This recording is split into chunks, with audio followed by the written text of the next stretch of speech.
بریار د 25 ایلون دا رفراندوم مجبورا هاندنا سرخابونا هرما کردستان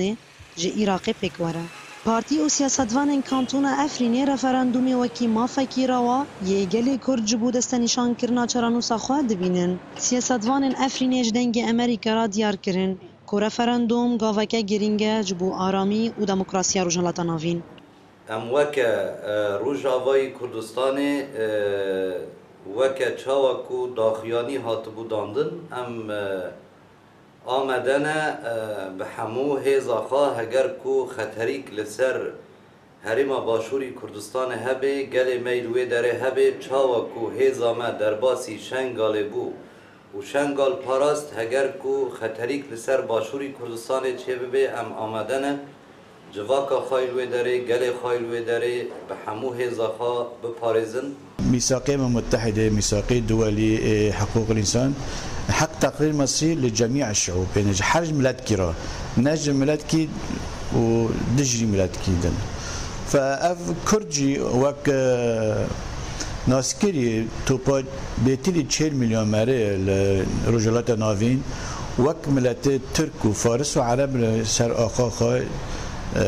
خودی دوروک خودی زمانه اوا ماوه وانی طبیعیه ماوه وانی نورماله لم خابن اف دولت چه ترکیه چه ایران چه عراق اف نخازن کسی قبول بکن دما که من هنگی آزادی جیان دکی دبیگو تشتی نها بین کرن پرجوی بگران ترجمه مستر بالا حتی نها بین پرسکری هندری مسئله سلطه يعني هذا برسكري كي برجران يعني نها بحسي رفرم دومي كردستان ديك بري وجه هاتشي كان رني قال هات بين كوني نتيجة كوني تنا يعني حتى نها بين هيرو يعني دروجرات نافين جاورندني تيجي كرن كرد جيوي أساسا روجافا باكور باشور دبي باشور سركه يعني ردرتيوي بكرة أولي كار باش هر جرا تربينين برسكريك يعني لكدري كردستان أواب به وباندور خو إيجابي بالسنة أم متأكد أن كابارت بجبرو أم بهذينا تصالحك شامل دمالي كردي ده يشيء به كرد توترات هندر مالي كردي ده أوجي سفك به وزعيف به كرد بهاف جينن جبرج مرحلة إيرو دغازة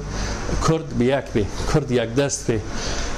ام دبینن اف آواگرنه کردستان اکثر بخو تشتکی دو وقت خدایا و عامل الاستقرار وقت بیننا تهدید کسی را وکه همو گله کرد گله افرینی جی چاون خواه لرفراندوم سرخابون هرما کردستانینه